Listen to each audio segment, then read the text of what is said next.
Saudi আরবের নতুন আকামা আইন।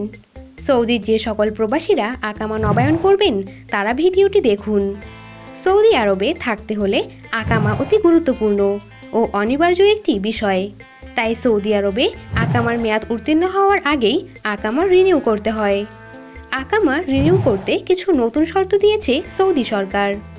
এখন থেকে আকামা নবায়ন করতে হলে ইজার নেটওয়ার্কের মাধ্যমে বাসাবাড়ির চুক্তিপত্র দাখিল করতে হবে বলে জানিয়েছেন সৌদি শ্রম মন্ত্রণালয়।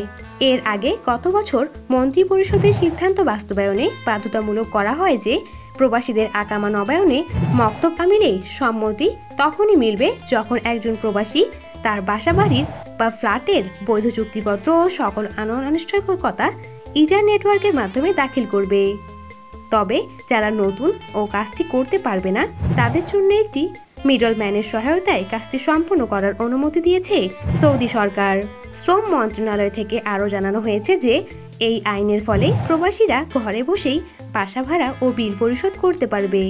তাই অবশ্যই আকামা রিনিউ করানোর সময় বাসাবাড়ির চুক্তিপত্র দাখিল করতে হবে, নয়তো আবেদন গ্রহণযোগ্য হবে না। এই নতুন নিয়মের ফলে অনেক প্রবাসী ক্ষতিগ্রস্তও হতে পারে। আগে সেখানে একজনের সাথে আরও প্রবাসী একসাথে থাকতে পারত, এখন তা আর হবে না।